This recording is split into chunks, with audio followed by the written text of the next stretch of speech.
Right, guys, Twister, I'm back on Solenki85. Let's review the game. Arsenal 2, Burnley 1. First game of the season at the Emirates. And we get the result.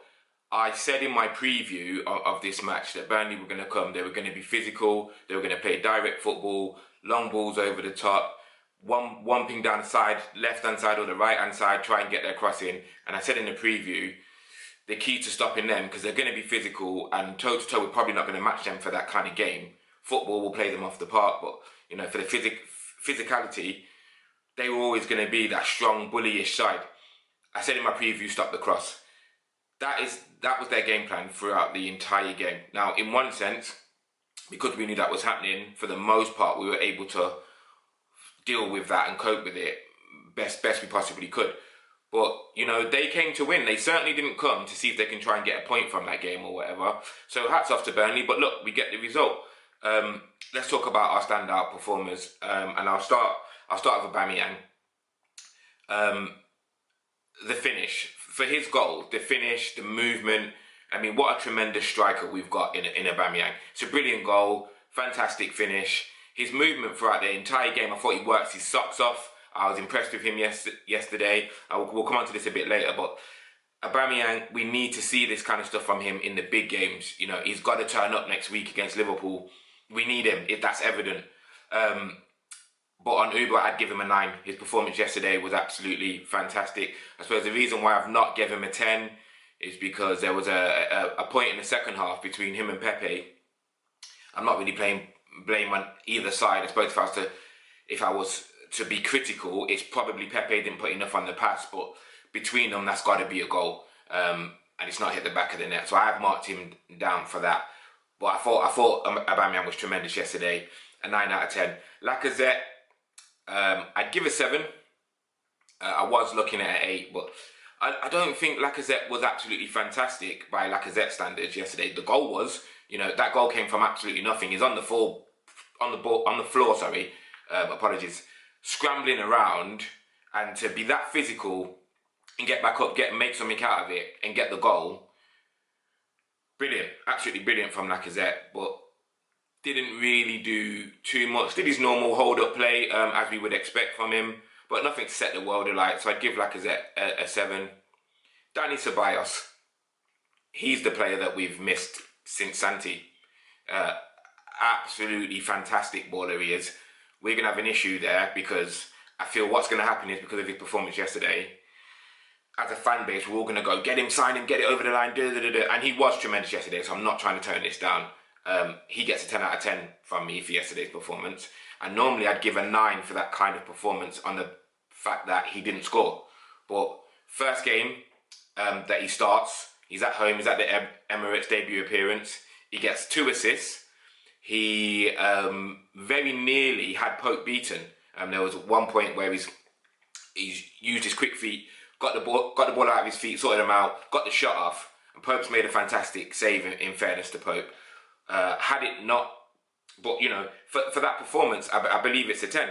My concern is that we're going to overdo it with him. We need to let him grow, We need that Dani Ceballos again next week against Liverpool, the week after against Tottenham. So we need to see how this first quarter of the season goes. But yeah, if that's anything to go by and he continues to be that player, we need to try and sign Dani Ceballos. Really impressed with him yesterday. But let's go back to the defence now and work our way forward. I just wanted to touch on those 3 because they were probably the best players on the pitch. They either got the goal, got the assist. I feel Dani Ceballos was instrumental. He controlled the game. Everything went through him. He was all over the park. He wasn't scared to do the dirty work, but he turned it on when he needed to. And we need that. We've missed that for a long time. We all know Mesut Ozil can be an absolute baller on his day. His work rate's not the same though. He's not going to track back. He's not going to put those tackles in. He's not going to be that gritty player against a squad like Burnley. Dani Ceballos showed that yesterday. It was a really tough physical game for him to go in as his first game. But I think he adapted and dealt with that. I think he dealt with it really well. So props to him. I'm hoping we see it again next week. Back to the back line. So Leno, I give Leno a 6, a 7 at a push. I don't think he was that commanding yesterday. Some of the corners, he should be controlling some of those situations. I get a bit nervous when everything's a punch. You know, I'd quite like to see him come and command and hold the ball with two hands and slow the game down and get back control and then play out from the back if that's what we're doing. I don't think he was his normal self with that yesterday. So probably going with a 6 for Leno. Maitland-Niles for me was a 5. And I say that because it wasn't the best performance from Maitland-Niles, wasn't the worst, but I'm a fan of Maitland-Niles as I'm a fan of Joe Willock. And I can't just constantly be positive. You know, they wasn't fantastic yesterday. Maitland-Niles did enough in the role. As we know, he's a makeshift right back for us right now. He did enough, but the reason why I've marked him down is because the final third. When he had found himself in the opposition's half, there was a few occasions where, had he have delivered a good final ball, we're probably going to score there.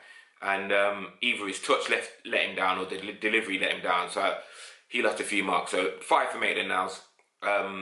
Socrates wasn't the best yesterday. Obviously, the mix-up for the goal wasn't ideal. I don't think he won a header yesterday. And if I'm wrong, apologies. I don't think he did that. I don't remember seeing him win a header. So Socrates was also a 5 for me. I felt that we kept a good shape, but I think David Luiz controlled that. I think he was really quite vocal. I liked what I saw from David Luiz yesterday. I'd give him an 8. He played the physical game very well. There was one moment where I think I speak for every fan where he's whipped the ball across our own box. I was very nervous about that, but he's Brazilian and they're so confident. He knew what he was doing. He made the pass, so happy days. But I must admit, I was nervous. He won everything in the air. He was really physical, didn't shy away from it.